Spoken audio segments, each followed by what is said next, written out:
नमस्कार दोस्तों, एक बार फिर से स्वागत है आपका मेरे चैनल फॉर्म ज्ञान में। दोस्तों, जैसा कि आप सबको पता ही होगा और आप सबको बहुत जोरों से इंतजार भी होगा, यूपी का जो यूपी टेट का फॉर्म जो चालू होने वाला है वो चालू हो चुका है। दोस्तों, आप लोग के लिए बहुत ही बड़ी खुशखबरी की बात है।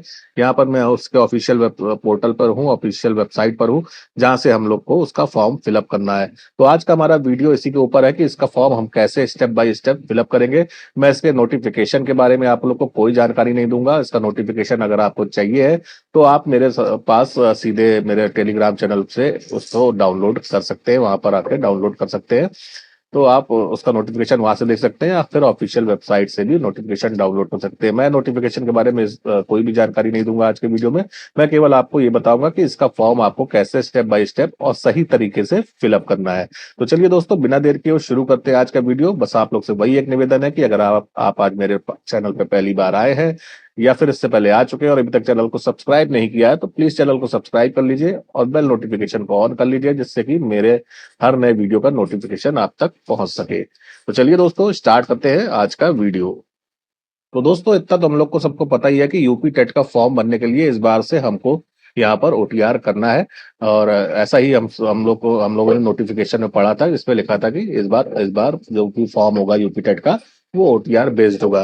तो इसके ओटीआर को करने के लिए हमको सबसे पहले इसके ऑफिशियल वेबसाइट पर आना होगा। इस समय मैं ऑफिशियल वेबसाइट पर हूँ। इसका वेब एड्रेस नीचे लिख कर आ रहा होगा, इसी वेब एड्रेस से आप लोग को पहुंचना है इसकी वेब मेन साइट पे। इस यहाँ पर थोड़ा सा स्क्रॉल करके हम नीचे आएंगे। यहाँ पर दो ऑप्शन दिख रहे हैं, एक न्यू कैंडिडेट और एक ऑथेंटिकेटेड लॉगिन का।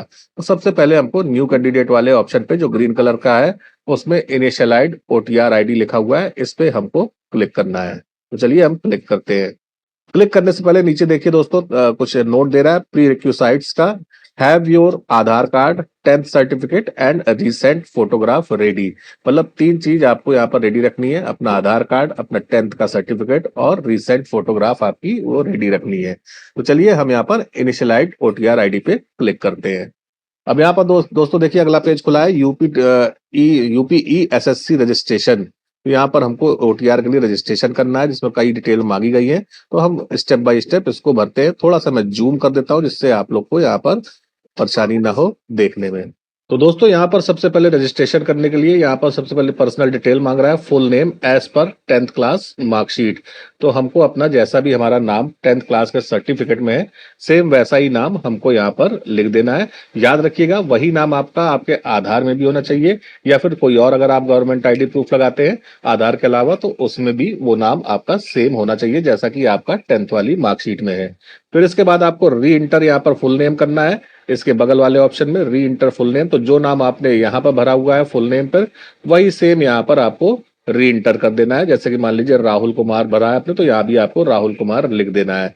ये आपको जैसा हम लोग ने इससे पहले भी ऐसा ओटीआर किया है, यूपी पुलिस के फॉर्म में किया है और रेलवे के फॉर्म में भी ऐसा ही ओटीआर किया है। तो सेम वैसा ही है, वैसा ही डिटेल मांग रहा है। यहाँ पर फिर आपको फादर का नेम अपना डालना है और फिर बगल में यहाँ पर री इंटर फादर नेम, जैसा सेम आपने यहाँ डाला है इस कॉलम में, वैसा ही आपको यहाँ पर री इंटर लिख देना है, वैसे ही री इंटर फादर का नेम डाल देना है।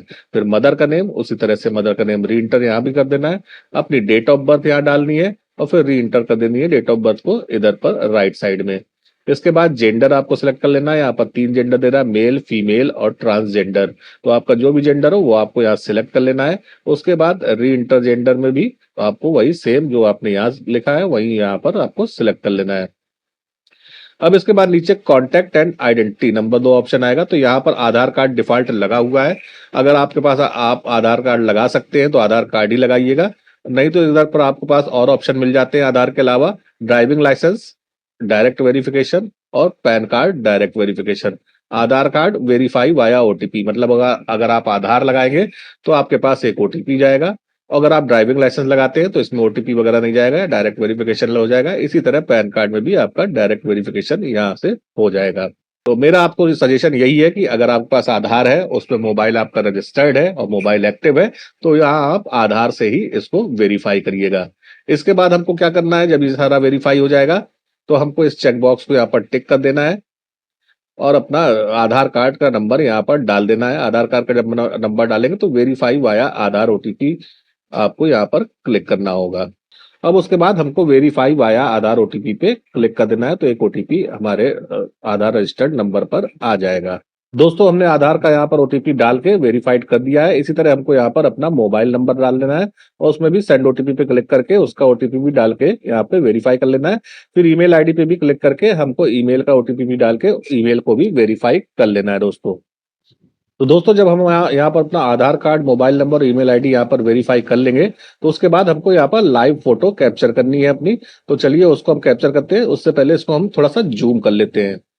यहाँ पर हमने इसको जूम कर लिया। अब लाइव फोटो के लिए आपको करना क्या है, अगर आप लैपटॉप से भर रहे हैं तो आपको यहाँ पर इस कैमरे वाले निशान को क्लिक करना है, तो आपका वेब कैम यहाँ पर ओपन हो जाएगा। इन केस अगर आप आपका वेब कैम खराब है लैपटॉप का, तो आप इसको जनरेट वेरिफिकेशन क्यूआर कोड पे क्लिक करके मोबाइल से स्कैन करके भी अपने मोबाइल कैमरे से यूज करके इसको फोटो यहाँ पर ले सकते हैं। जैसा कि आपका आपने फॉर्म में था यूपीपी वगैरह में और रेलवे में, यहाँ देखिए क्यूआर कोड आ गया है। इसको आप जब स्कैन करेंगे तो आपका एक वेब एड्रेस आ जाएगा मोबाइल पे, कैमरे पे। तो उस पे आप क्लिक करेंगे तो आपका कैमरा फोन का खुल जाएगा और उससे आप फोटो क्लिक कर लेंगे। चलिए हम यहाँ पर अपने वेब कैम को यूज करके ही फोटो खींचते हैं। दोस्तों, यहाँ पर फोटो में प्रॉब्लम आ रही थी, करीब 2 घंटे से मैं परेशान था। अब इन्होंने कुछ सर्वर में चेंज किया है। तो यहाँ पर आपको फोटो लेने के लिए जो कैमरे जैसा आपको बटन दिखाई दे रहा है, इसको आपको क्लिक करना है। तो आपके लैपटॉप का या अगर आप मोबाइल से फॉर्म भर रहे हैं तो उसका कैमरा ओपन हो जाएगा। अगर आपको क्यूआर स्कैन करके फोटो क्लिक करना है तो आप यहाँ से जनरेट वेरिफिकेशन क्यूआर कोड पे क्लिक करके भी फोटो खींच सकते हैं। चलिए मैं वेबकैम से यहाँ पर ट्राई करता हूँ। यहाँ देखिए, यहाँ पर वेबकैम हमारा खुल जाएगा और इसको मैं थोड़ा सा जूम आउट कर लेता हूँ। और इसको फोटो लेने के लिए आपको ये जो घेरा दिखाई दे रहा है, इसके अंदर थोड़ी देर आपको रुकना है। ये देखिए इस तरह से। और फिर ये कैप्चर फोटो पे यहाँ पर क्लिक कर देना है कैमरे पे देखते हुए।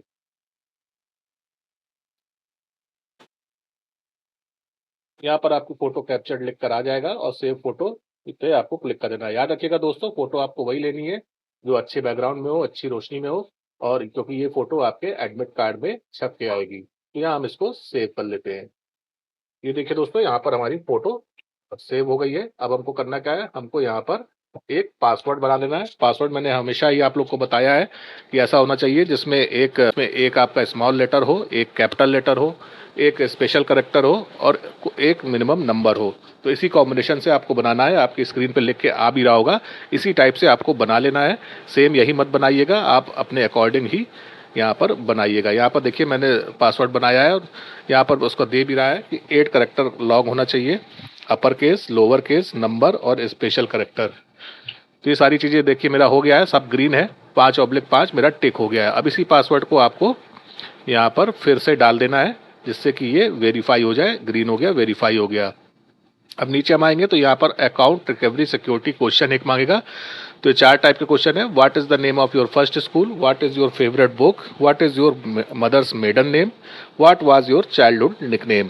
तो इसमें से कोई भी एक आप सिलेक्ट कर लीजिएगा और उसका आंसर यहाँ आपको लिख देना है। मैंने दूसरा सिलेक्ट कर लिया है, what is your favourite book, उसका आंसर मैंने लिख दिया है। ये दोस्तों होता इसलिए है कि इनकेस आप पासवर्ड भूल गए हैं और आपके पास मोबाइल और ईमेल भी आपके पास नहीं है जो आपने डाला था, तो आप इस सिक्योरिटी क्वेश्चन से अपना पासवर्ड रीसेट कर सकते हैं। तो यहाँ पर अब हम इसको कैप्चा को फिलअप कर देंगे और फिर रजिस्टर एंड प्रोसीड नेक्स्ट पर हम क्लिक करेंगे तो हमारा रजिस्ट्रेशन हो जाएगा। दोस्तों रजिस्ट्रेशन होने के बाद हमारा बाकी का फॉर्म यहाँ पर खुल जाएगा। यहाँ पर हमको कई डिटेल फिर से फिलअप करनी है, जैसे कि पर्सनल डिटेल, कई स्टेप है। पर्सनल डिटेल है, एड्रेस डिटेल है, एकेडमिक क्वालिफिकेशन है, ट्विन डिटेल्स है, फिर अपलोड डॉक्यूमेंट्स है, उसके बाद रिव्यू एंड सबमिट। हमको इतने स्टेप इसमें कंप्लीट करने हैं। तो अभी हम पर्सनल डिटेल के कॉलम में है, तो आइए पर्सनल डिटेल की कुछ डिटेल भर लेते हैं। इसमें कुछ डिटेल ऑलरेडी आपकी दिखा रहा होगा पहले से ही, जो कि आपका रजिस्ट्रेशन फेज की डिटेल होगी। तो इसको मैं थोड़ा सा जूम कर देता हूँ जिससे कि आप लोग को थोड़ा सा सही दिखाई देने लगे। अब यहाँ पर दोस्तों हमसे आधार लिंक्ड मोबाइल नंबर मांगेगा, तो यहाँ पर हमको वो नंबर डाल देना है जिसपे जो हमारा आधार में लिंक है। तो वो नंबर हमको इस टैब में डालना है जहाँ पर लिखा है आधार लिंक मोबाइल नंबर। अगला कॉलम है हमारा टेलीफोन नंबर का विद एसटीडी कोड। तो अगर आपके पास बेसिक नंबर है, कोई बेसिक टेलीफोन नंबर, तो वो यहाँ डाल सकते हैं। बाकी ये इसमें स्टार नहीं लगा है तो ये ऑप्शनल है, इसको आप छोड़ सकते हैं। इसके बाद नेशनलिटी आपकी ऑलरेडी यहाँ पर सिलेक्ट होगी, इंडियन, तो उसको आपको सिलेक्ट कर देना है। मैरिटल स्टेटस आपको डालना है, तो अगर आप मैरिड हैं तो मैरिड कर दीजिए, अनमैरिड हैं तो अनमैरिड कर दीजिए। दो ऑप्शन आपके पास और हैं, विडोड एंड डाइवोर्स्ड। जो भी आपकी कैटेगरी है वो आपको यहाँ पर कर देनी है।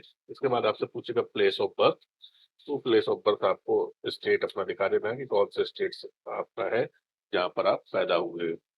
इसके बाद एक विजिबल आइडेंटिफिकेशन मार्क आपको डालना है। तो यहाँ पर आइडेंटिफिकेशन मार्क जो होता है दोस्तों, मैंने अधिकतर ही अपने वीडियोस में बताया है कि ऐसी जगह पे आपको दिखाना है जो कि विजिबल हो। जैसे कि आपके पैर के पंजे हो, पैर के पंजे हो गए, हाथ के पंजों से लेके कोहनी तक, फेस पर या गर्दन पर, नेक पर, इतनी जगह आपकी विजिबल रहती है। बाकी सब जगह आपके कपड़े रहते हैं तो वो वहां पर नहीं लिखना है आपको। तो इतनी जगह पैर के पंजे, हाथ के पंजे से लेकर कोहनी तक, फेस और गर्दन, तो इतनी जगह में कोई निशान है, कोई तिल वगैरह है, किसी कोई कट का निशान है, तो वो आप यहाँ पर डाल सकते हैं। अब यहाँ पर कैटेगरी एंड स्पेशल रिजर्वेशन का कॉलम आएगा। तो यहाँ पर रिजर्वेशन कैटेगरी जो भी आपकी हो, अनरिजर्व जनरल हो तो जनरल डाल दीजिए, ओबीसी है ओबीसी डाल दीजिए, एससी एसटी और ईडब्ल्यूएस सारे ऑप्शन दिए। और दोस्तों कहीं भी नोटिफिकेशन में इसकी इसके जो सर्टिफिकेट है जो लगेंगे उसकी कहीं भी डेट का जिक्र नहीं दिया गया है।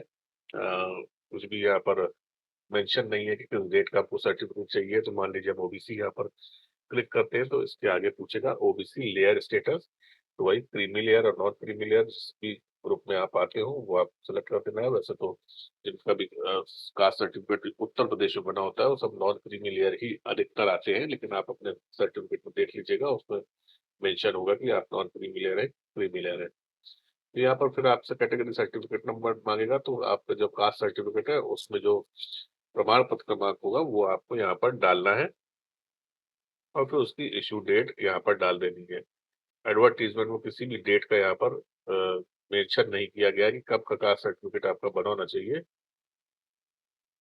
वैसे मेरा सजेशन यही है कि आप लोग नए से नए जो जो भी आपके पास हो वो डाल दीजिएगा। ईडब्ल्यूएस के लिए आपका इसी करंट सेशन का ईडब्ल्यूएस सर्टिफिकेट चाहिए है।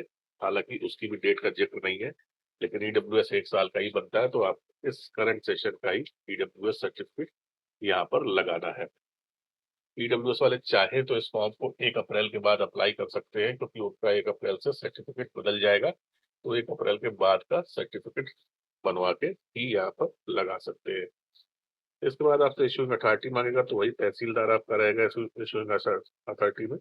और फिर स्टेट ऑफ इशूइंग आपका जिस भी स्टेट से आप हो, जिस भी स्टेट से आप आरक्षण का लाभ लेते हैं उस स्टेट का आपको यहाँ पर नाम डालना है। यूपी वाले यहाँ पर उत्तर प्रदेश ही डालेंगे। इसके बाद पूछेगा आर यू डिफरेंटली एबल्ड, मतलब कि आप पीएच हैं, दिव्यांग हैं, तो अगर आप हैं तो इसको यस कर दीजिएगा। यस करेंगे तो आपसे डिसेबिलिटी टाइप पूछेगा, तो उसमें यहाँ 4 ऑप्शन आ रहे हैं। विजुअली हैंडीकैप्ड मतलब जिनको आंखों में प्रॉब्लम है, हियरिंग हैंडीकैप्ड मतलब जिनको कानों में सुनने में प्रॉब्लम है, ऑर्थोपेडिकली हैंडीकैप्ड मतलब आपके हाथ पैर में कोई प्रॉब्लम है, मल्टीपल डिसेबिलिटी मतलब आपके पास आप कई तरह के दिव्यांग हैं, जैसे कि आंखों में भी प्रॉब्लम है और ऑर्थोपेडिकली भी है, तो मल्टीपल में आपका आ जाएगा। तो यहाँ पर आपको इसको चुनना होगा। इसके बाद डिसेबिलिटी परसेंटेज जो आपके कार्ड में या सर्टिफिकेट में परसेंटेज लिखा होगा वो आपको डालना है। याद रखिएगा 40% अगर नीचे डिसेबिलिटी है तो आप डिसेबिलिटी यस मत करिएगा, 40% से ऊपर वाले ही इसको यस करेंगे। अब यहाँ पर पूछेगा do you require a scribe, तो अगर आपको लिखने में प्रॉब्लम है तो आप यहाँ इसको यस करते हैं स्क्राइब के लिए। यहाँ पर आपको स्क्राइब की डिटेल देनी होगी, स्क्राइब का नाम देना होगा, उसका आधार नंबर देना होगा। आपको लिखने में प्रॉब्लम नहीं है तो इसको नो कर देंगे। और फिर यहाँ पर आपसे पूछेगा पीडब्ल्यूडी वेरिफिकेशन टाइप, यूटीआईडी नंबर है आपके पास, सर्टिफिकेट नंबर है। यहाँ पर अगर आपके पास यूटीआईडी कार्ड बना हुआ है दिव्यांग वाला तो आप इसको क्लिक करके यहाँ पर 18 अंकों का यूटीआईडी कार्ड नंबर यहाँ पर डाल देंगे। अगर आपको पास यूडीआईडी नहीं बना है, केवल विकलांग सर्टिफिकेट है, तो सर्टिफिकेट नंबर पर क्लिक करके आप यहाँ पर सर्टिफिकेट नंबर डालेंगे, सर्टिफिकेट इशू डेट डालेंगे, फिर इशूइंग अथॉरिटी किसने बनाया, जैसे कि सीएमओ ने बनाया होता है तो आपके जिले का सीएमओ वो आपके सर्टिफिकेट में दिया होगा। फिर उसके बाद इशूइंग स्टेट यहाँ पर डाल देंगे। अब इनकेस अगर आप दिव्यांग नहीं है तो आप इसको यहाँ नो कर देंगे, तो ये सारे ऑप्शन आपके बंद हो जाएंगे। इसके बाद स्पेशल रिजर्वेशन में आपसे पूछेगा कि आप डिपेंडेंट फ्रीडम फाइटर हैं या एक्स सर्विसमैन है, तो उसमें अगर आप कुछ हैं तो आप सिलेक्ट कर लेंगे, उसमें फिर आपको उसके आगे की डिटेल देनी होगी। जैसे एक्स सर्विसमैन है तो आपकी designation rank, length of service, date of allotment, date of attestation, date of discharge, ये आपको सारी यहाँ पर डालनी होगी। इसी तरह आपको डिपेंडेंट फ्रीडम फाइटर में भी अगर है तो उसको सिलेक्ट कर लेना है, नहीं है तो आपको यहाँ पर नन पे सिलेक्ट कर देना है।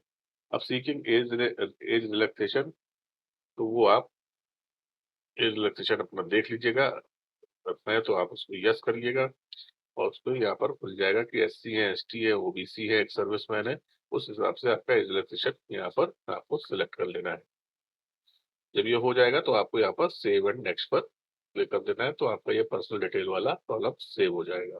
दोस्तों हमारा नेक्स्ट ऑप्शन आएगा यहाँ पर एड्रेस डिटेल का। यहाँ देखिए पर्सनल डिटेल में वेरीफाइड वैलिडेटेड लिख गया है और उसमें टिक भी हो गया है। अब हमारा नेक्स्ट जो ऑप्शन आएगा वो एड्रेस डिटेल का है, मतलब करंट स्टेप हमारा यही चल रहा है पर एड्रेस वाला। तो यहाँ पर दो एड्रेस है, परमानेंट और करस्पॉन्डेंस।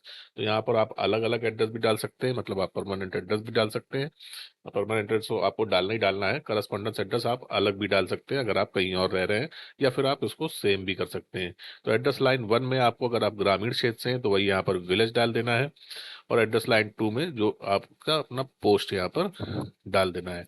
एड्रेस लाइन 3 आपको ऑप्शनल है, वो आप छोड़ भी सकते हैं, नहीं तो आप यहाँ पर थाना वगैरह डाल सकते हैं। थाना डाल के फिर आपको यहाँ पर स्टेट अपना सिलेक्ट कर लेना है, फिर यहाँ पर अपनी डिस्ट्रिक्ट सिलेक्ट कर लेनी है, फिर यहाँ पिन कोड सिलेक्ट कर लेना है। अगर दोनों एड्रेस आपके सेम है तो यहाँ सेम एज परमानेंट पे आपको टिक टिक कर देना है। अगर आपको करस्पोंडेंस एड्रेस आपका अलग है तो आप यहाँ पर उसी तरह से आप करस्पोंडेंस एड्रेस अपना यहाँ पर दिखा दीजिएगा। इनकेस अगर आप शहरी क्षेत्र के हैं तो यहाँ पर आपको मकान नंबर डालना है एड्रेस लाइन 1 में, फिर उसमें दूसरे कॉलम में आपको अपने मोहल्ले का नाम डालना है, तीसरे कॉलम में भी आप वही थाना वगैरह डाल सकते हैं, और बाकी वही स्टेट, डिस्ट्रिक्ट और पिन कोड डाल दीजिएगा। फिर इसको हम सेव एड्रेस एंड नेक्स्ट पे क्लिक करेंगे तो ये यहाँ पर हमारा सेव हो जाएगा। अब दोस्तों हमारा तीसरा जो स्टेप आएगा वो आएगा एकेडमिक क्वालिफिकेशन का। ये थोड़ा सा मोस्ट इम्पॉर्टेंट है, यहाँ पर आपको देख लेना है कि क्वालिफिकेशन कैसे लगानी है। दोस्तों क्वालिफिकेशन आपको अपने क्लास 10 से स्टार्ट करनी है, और यहाँ पर जो भी आप क्वालिफिकेशन डालते जाएंगे तो यहाँ आपकी ऐड होती जाएगी। तो मैं आपको दिखा देता हूँ, यहाँ पर ऐड प्लस एजुकेशनल डिटेल दे रहा है। तो एग्जामिनेशन लेवल, तो सबसे पहले हमको हाई स्कूल डालना है, तो हाई स्कूल हम सिलेक्ट कर लेंगे। फिर उसका बोर्ड डालना है, तो जो भी आपका बोर्ड हो वो आप यहाँ पर बोर्ड अपना लिख देंगे। फिर सब्जेक्ट, जो जितने भी आपके सब्जेक्ट हैं अपनी मार्कशीट में देख लीजिएगा, कॉमा लगा के उस तरह से आप सब्जेक्ट यहाँ पर डाल सकते हैं। जैसे हिंदी हो गया, फिर कॉमा लगाएंगे इंग्लिश हो गया। इस तरह से आपके जितने भी सब्जेक्ट 6-7 जो भी सब्जेक्ट हो वो आपको यहाँ पर फिलअप कर देने हैं। फिर पासिंग ईयर आपको दिखा देना है, जो भी आपका पासिंग ईयर है। फिर उसका रोल नंबर, आपको रोल नंबर यहाँ पर फिलअप कर देना है। मार्कशीट नंबर, आपकी मार्कशीट में दिया होगा मार्कशीट नंबर, तो उसको डाल दीजिएगा। देखिए जो हाई स्कूल होगा, जैसे 2008 के पहले की मार्कशीट होगी साथ के, तो मार्कशीट और सनत अलग अलग होंगी, तो उसमें मार्कशीट नंबर, जो मार्कशीट में सीरियल नंबर दिया होगा वो आप डालिएगा। अगर एक ही है दोनों आपका मार्कशीट और सर्टिफिकेट, जो जो बड़ा वाला आपका सीरियल नंबर होगा आपको वो डालना है, जो कि लेफ्ट साइड में ऊपर दिया रहता है बड़ा सा सीरियल नंबर, तो वो आपको यहाँ पर डाल देना है। अब ग्रेडिंग टाइप में आपका परसेंटेज है या सीजीपीए है, अगर आप सीबीएसई से होंगे तो आपका सीजीपीए होगा, और अगर आप यूपी बोर्ड हैं तो आपका परसेंटेज होगा। उससे यहाँ पर आपको मार्क्स डाल देने हैं, जितने मार्क्स ऑब्टेन्ड हुए हैं, और मैक्सिमम मार्क्स आपको यहाँ पर डाल देने हैं, परसेंटेज अपने आप आ जाएगा। सीजीपीए वालों के लिए आपको सीजीपीए यहाँ पर सिलेक्ट कर लेना है, और यहाँ पर सीजीपीए आउट ऑफ 10 में आपको कितना मिला है वो आपको दिखा देना है, और उसके बाद आपके अपने आप ही परसेंटेज यहाँ काउंट कर लेगा, अपने आप ही 9.5 से मल्टीपल कर दे रहा है। यहाँ पर नीचे एक चीज दिखा रहा है, 4 रिक्वायर्ड क्वालिफिकेशन है, आपको 10th डालना है, 12th डालना है, ग्रेजुएशन डालना है, और ट्रेनिंग क्वालिफिकेशन यानी बीएड या बीटीसी जो भी आपका है वो आपको यहाँ पर दिखाना है। इतनी 4 चीजें आपकी मैंडेटरी है। तो यहाँ पर मैंने हाई स्कूल भर दिया, अब इसको आप ऐड एंट्री करेंगे। सब्जेक्ट मैंने 2 ही भरे हैं, आप लोग पूरे सब्जेक्ट भरिएगा, क्योंकि मैं तो जल्दी जल्दी दिखाने के चक्कर में आप लोग को सब्जेक्ट मैंने 2 ही भर दिया। आपके जितने भी सब्जेक्ट हों आप यहाँ पर दिखाइएगा, जिन सब्जेक्ट के मार्क्स आपके ग्रांड टोटल में ऐड होते होंगे वही सब्जेक्ट आपको यहाँ पर दिखाने हैं। अब हम यहाँ पर ऐड एंट्री पर क्लिक करेंगे तो ये हमारा हाई स्कूल यहाँ पर ऐड हो जाएगा। ये देखिए दोस्तों, सेव्ड क्वालिफिकेशन में 10th हमारा ऐड हो गया है। इसी तरह से हमको सारा ऐड कर लेना है, इंटर भी इसी तरह हमको ऐड कर लेना है। इसी तरह दोस्तों ग्रेजुएशन में आपको अपना ग्रेजुएशन सिलेक्ट कर लेना है, बोर्ड यूनिवर्सिटी डाल देनी है, और अपने सब्जेक्ट जो है वो आप अपने तीनों सब्जेक्ट डाल दीजिएगा जो तीनों ईयर के सब्जेक्ट होंगे। फिर पासिंग ईयर आपको डाल देना है, और रोल नंबर यहाँ पर उसी तरह से जैसे हाई स्कूल में डाला था। फिर मार्कशीट नंबर, इसमें मार्कशीट का जो आपका सीरियल नंबर होगा वो आपको यहाँ पर फिलअप कर देना है। फिर ग्रेडिंग परसेंटेज, इसमें भी सीजीपीए है और परसेंटेज है, तो जो भी आपका परसेंटेज में नंबर हो वो आप यहाँ पर फिलअप कर दीजिएगा। अगर आपका सीजीपीए है तो सीजीपीए आपको वैसे ही कर देना जैसे हाई स्कूल में किया था। सीजीपीए आप सिलेक्ट करेंगे, फिर आपका सीजीपीए जितना आया होगा वो आपको डाल देना है सीजीपीए यहाँ पर। मान लीजिए आपका 7 सीजीपीए आया तो डाल दीजिएगा, तो ये अपने आप 9.5 से उसको कैलकुलेट कर लेगा परसेंटेज में। फिर इसको भी यहाँ आपको ऐड एंट्री पे क्लिक कर देना है, तो ये हमारा ऐड हो जाएगा। यहाँ नीचे जो जो चीज आप ऐड करते जाएंगे रिक्वायर्ड वाली, वो आपकी ग्रीन कलर से टिक होती जाएगी। अब इसके बाद आपका लेवल आता है ट्रेनिंग क्वालिफिकेशन का, तो यहाँ पर बीएड डीएलएड जो भी है आपका वो आप यहाँ पर डाल सकते हैं। वैसे ही आपको अपना डालना है यूनिवर्सिटी का नाम, फिर सब्जेक्ट। अब ग्रेजुएशन में आप देखिए जो एजुकेशन बीएड के सब्जेक्ट होते हैं, तो उसमें बीएड और बीटीसी के बहुत सारे सब्जेक्ट होते हैं।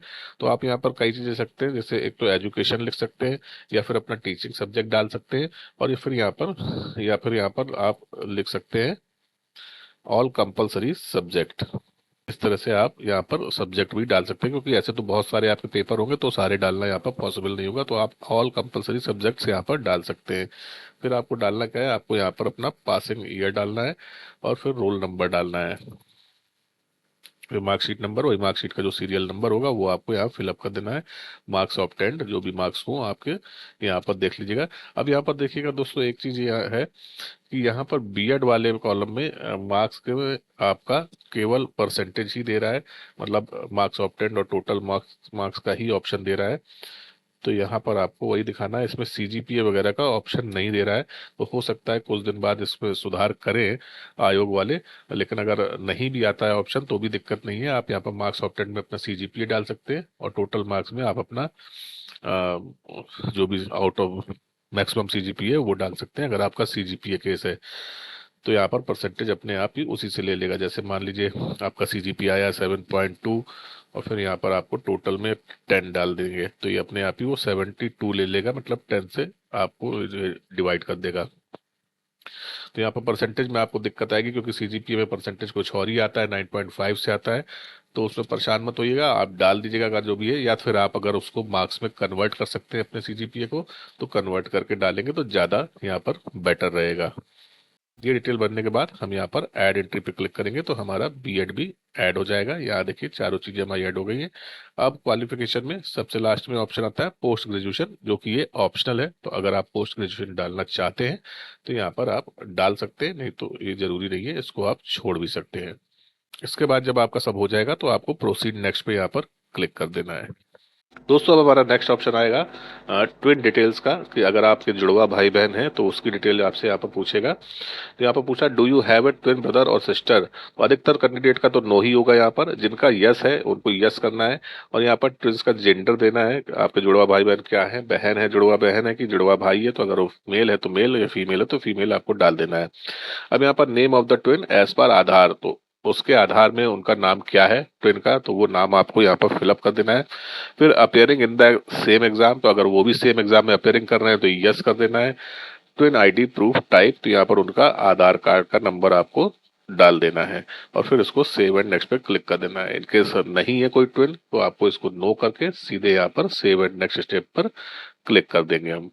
अब दोस्तों नेक्स्ट स्टेप हमारा आएगा अपलोड डॉक्यूमेंट्स का। तो यहाँ पर हमको पासपोर्ट फोटोग्राफ अपनी लगानी है, रीसेंट कलर फोटो अगेंस्ट ए लाइट बैकग्राउंड, मतलब आपका लाइट बैकग्राउंड फोटो का होना चाहिए, चाहे वो व्हाइट हो या फिर ग्रे कलर का हो, इस टाइप की आपको फोटो यहाँ पर लगा देनी है।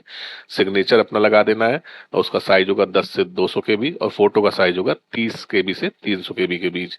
इसके बाद आपको proof of photo identity proof जो आपने लगाया होगा रजिस्ट्रेशन फेज में, तो वो आपको यहाँ पर लगा देना है। जैसे आधार कार्ड ही आपने लगाया होगा तो आधार कार्ड यहाँ पर आप लगा देंगे।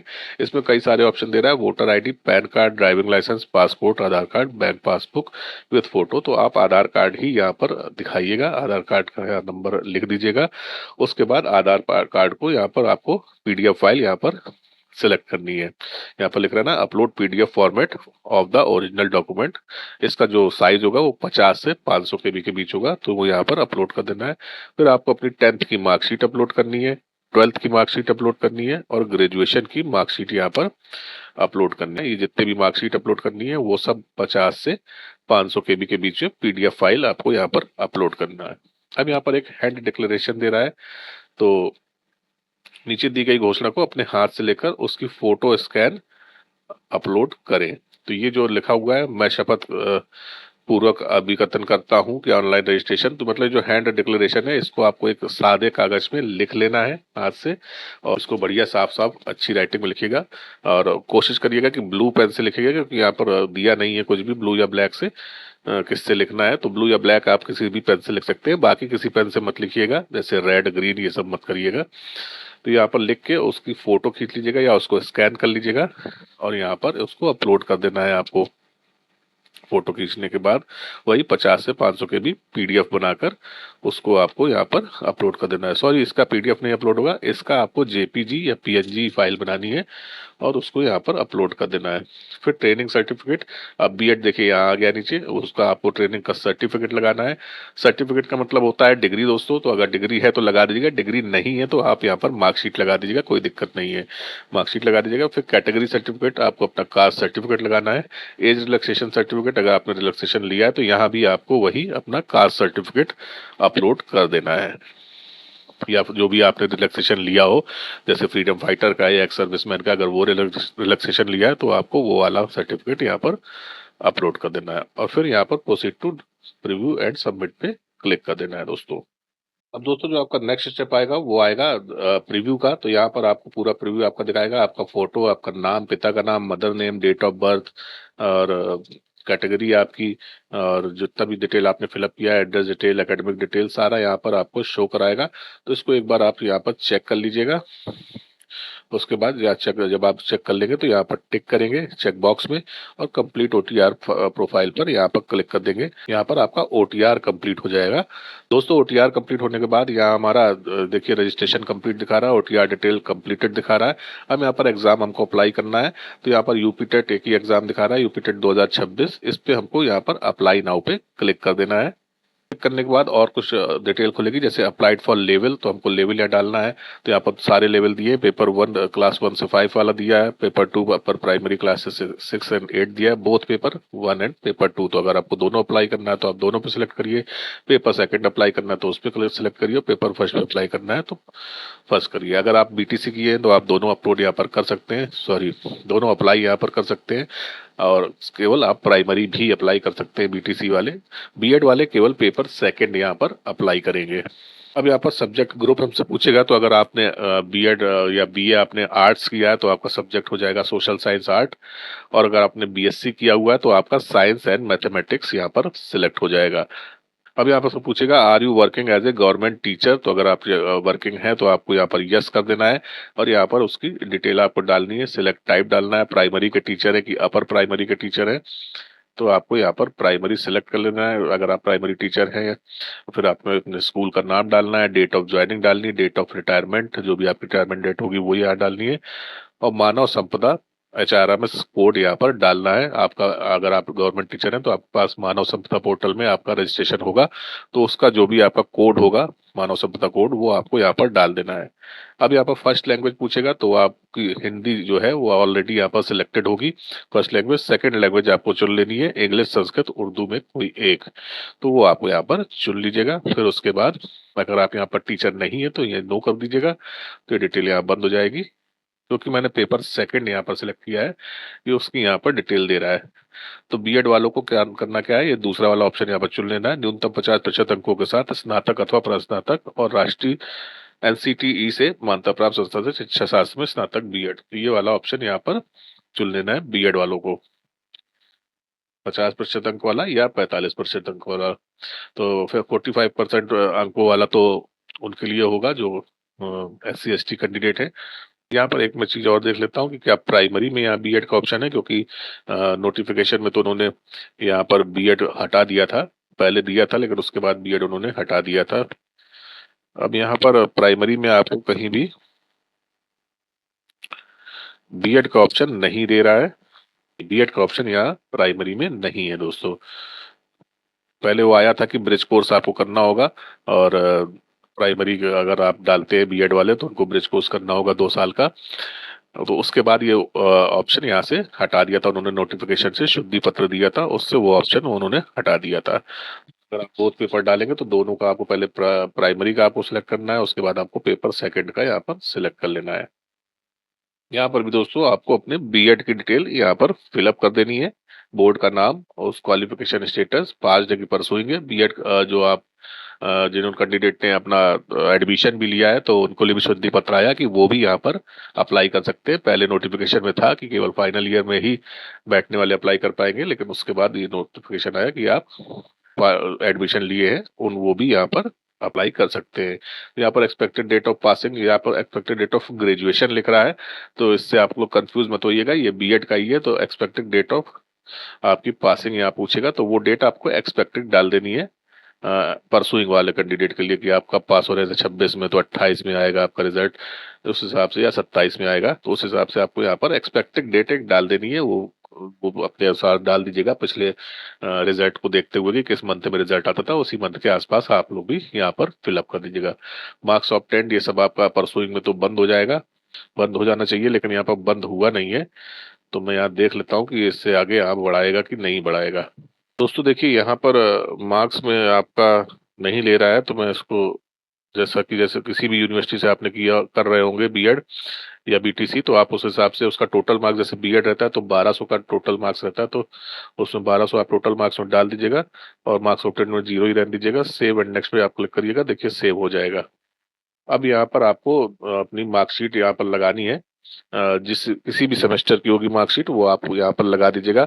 अब यहाँ पर एक प्रॉब्लम ये आती है, जैसे आपने अभी एडमिशन ही लिया है और कोई भी एग्जाम हुआ नहीं है, तो आपको यहाँ पर क्या लगाना है, तो आप यहाँ पर कुछ भी अपना जो भी कॉलेज का प्रूफ होगा वो यहाँ पर लगा दीजिएगा। वो 50 से 500 केबी के बीच यहाँ पर आपको लगा देना है दोस्तों। और जैसे कोई भी सेमेस्टर आपके हो गए हो, तो जितने भी सेमेस्टर हो गया हो, तो लास्ट सेमेस्टर की या लास्ट ईयर की मार्कशीट आपको यहाँ पर अपलोड कर देनी है। अपेयरिंग कैंडिडेट वालों के लिए है, पास वालों के लिए कोई दिक्कत नहीं है, उनको अपनी मार्कशीट यहाँ पर बीएड की अपलोड कर देनी है।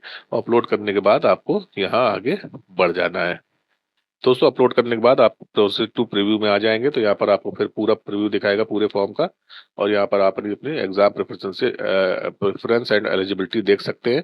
और फिर से आपको यहाँ पर आई एग्री पे क्लिक करना है, confirm and proceed to payment पे यहाँ पर क्लिक कर देना है, तो ये आपको पेमेंट पेज पर यहाँ ले जाएगा। यहाँ दोस्तों देखिए हम पेमेंट पेज पर आ गए। यहाँ पर हम दो ऑप्शन दे रहा है, एसबीआई ई पे और आईसीआई एग्जाम पे इजी पे, तो आप किसी से भी पेमेंट कर सकते हैं। यहाँ पर पे नाउ पे क्लिक करेंगे तो आपको पेमेंट पेज पे ले जाएगा, और इस पर आपका इसका जब पेमेंट कर देंगे तो आपको यहाँ पर आपका फॉर्म कंप्लीट हो जाएगा, और उसका प्रिंट आउट आप फ्यूचर रेफरेंस के लिए संभाल के रख लेंगे दोस्तों। तो दोस्तों इस तरह से आपका यहाँ पर फॉर्म कंप्लीट हो जाएगा। इस फॉर्म का प्रिंट आउट आप अपने पास रख लीजिएगा फ्यूचर रेफरेंस के लिए। तो दोस्तों ये थी स्टेप बाय स्टेप पूरी जानकारी। इस फॉर्म को मुझे रिकॉर्ड करने में काफी समय लग गया, मैं कल शाम से लगा हुआ हूँ दोस्तों, जब से फॉर्म आया है। ये फॉर्म कंप्लीट नहीं हुआ, कल रात में भी काफी देर तक मैं जगता रहा, लेकिन आज सुबह ही मैं फॉर्म कंप्लीट कर पाया हूँ, मतलब कि 28 तारीख की सुबह मैं इस फॉर्म को कंप्लीट कर पाया हूँ आप लोगों के लिए। इत्मीनान से आप वीडियो देखकर अच्छे से फॉर्म भरिएगा, किसी भी गलती की गुंजाइश ना हो। इतना कठिन फॉर्म नहीं है, आप लोग को परेशानी नहीं आएगी। इनकेस कोई परेशानी आती है तो वही है, आप मुझे कमेंट करिएगा, अपनी परेशानी बताइएगा, मैं उसका सॉल्यूशन देने की कोशिश करूंगा। अभी तो फॉर्म आया हुआ है, अभी आगे आगे जितनी भी परेशानियां आती जाएंगी उसका भी सॉल्यूशन मैं आप लोग को देता जाऊंगा। तो चलिए दोस्तों आज के वीडियो में बस इतना ही, मिलूंगा कल किसी अन्य वीडियो के साथ। तब तक आप अपना बहुत ख्याल रखिएगा। बहुत बहुत धन्यवाद दोस्तों।